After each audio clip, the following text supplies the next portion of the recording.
Hello, onegai shimasu. Today we're looking at the 7 Ken Suburi of Saito Sensei.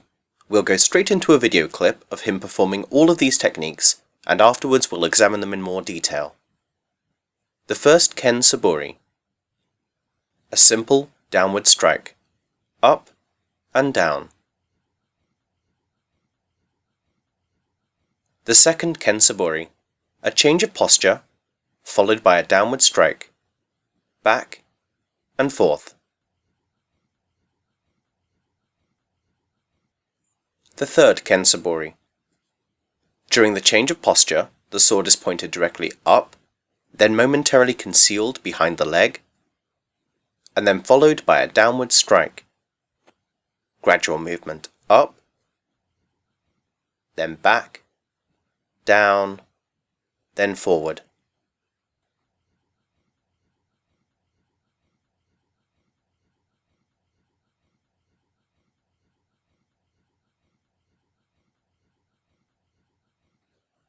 The fourth Ken Suburi. Downward strikes, one side, then the other, walking and striking with each step, turning when needed.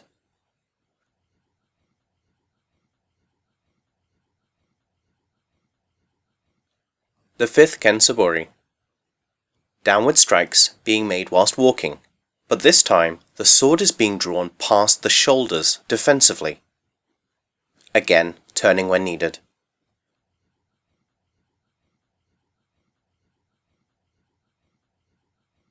The sixth Ken Suburi.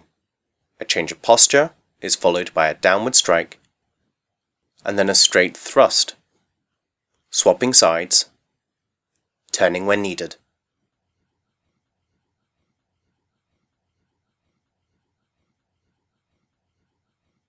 The seventh Ken Suburi. A change of posture, followed by a downward strike, and then a straight thrust, this time while stepping forward, turning when needed.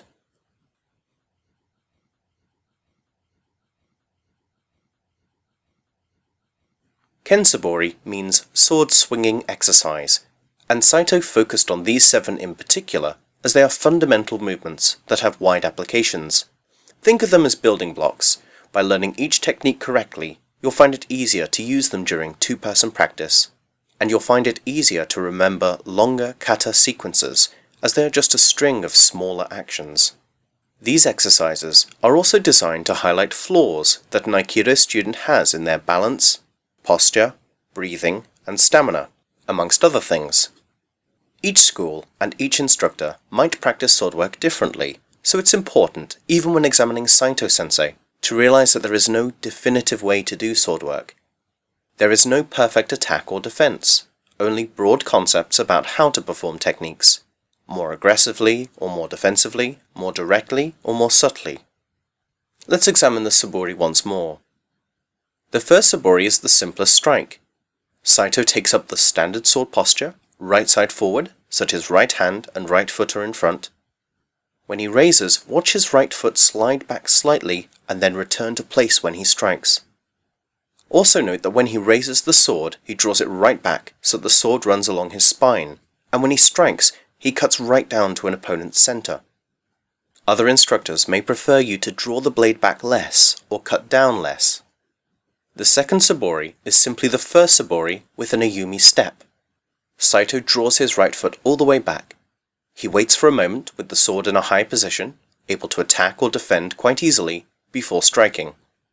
When practicing this move, imagine an opponent lunging at you so that you draw backwards ready to counter.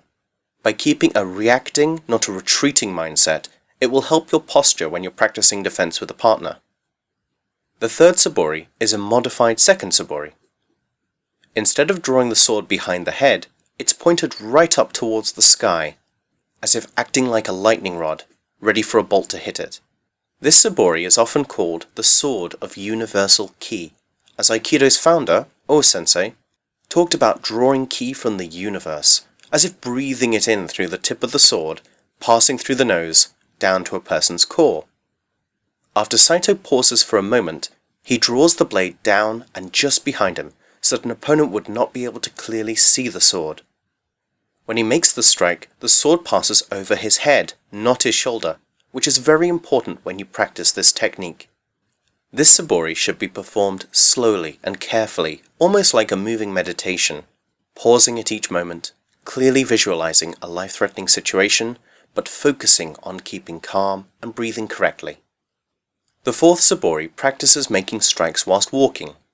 It's an important exercise to keep a student balanced, able to perform a technique just as well from the left side as the right side. Saito starts with a first Suburi strike.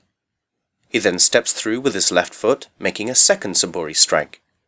He then continues second Suburi cuts from one side and then the other, each time drawing the blade right back, and then stepping and breathing out with each strike. He turns and starts walking and striking with the same rhythm. You can practice this exercise back and forth in a dojo for as far as the room allows. As ever, follow an instructor's advice as to how far back to draw the sword, how far down to strike. The fifth Suburi is the same as the fourth, but instead of drawing the sword straight up, it's drawn over the shoulder. This is actually a modified block. Saito raises the sword as if to stop an imaginary strike, but at the last moment he draws the blade behind him as if taking some of the opponent's inertia, and redirecting the sword up and over into a powerful strike. It's important to still pass the blade over the head and not the shoulder when making the cut, as this will stop the blade turning too much, which could weaken your posture or balance. The sixth Suburi starts with the familiar second Suburi step back and strike forward, but this time there's an immediate straight thrust, sliding forward ever so slightly. So it's right foot forward with right cut and then right thrust. Watch how Saito repeats the action, so that it's now left foot forward with left cut and left thrust. This way the action is practiced from both sides equally. As with any of the continuous actions, you turn whenever necessary and keep practicing the Suburi back and forth. When learning, it can be useful to be chanting which side you're attacking from as you go, so it would be right, right, left, left, right, right, left, left. The seventh Suburi starts the same way as the sixth, but watch the footwork, and notice that there is a step after the cut, so the thrust is from the opposite side. Saito repeats the action, stepping cut from the right, stepping thrust from the left. When he turns, he repeats the action, right cut, stepping with left thrust, stepping right cut, stepping left thrust. But this exercise is often modified in the dojo to practice both sides.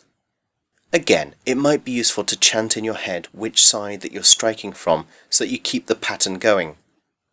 If you follow the video, it would be right left, right left, right left. If you want to practice both sides, it would be right left, left right, right left, left right. That way you zigzag as you go. Although simple, these exercises can be difficult to learn and hard to perfect, so don't be too hard on yourself if you're new to learning sword techniques. Seek out your instructor's advice. Short but frequent practice is always useful. Examine your balance and posture carefully, and don't go too fast. I hope this video helped. Please like and share it if it did, and feel free to use the annotations to rewatch this or some of my other videos.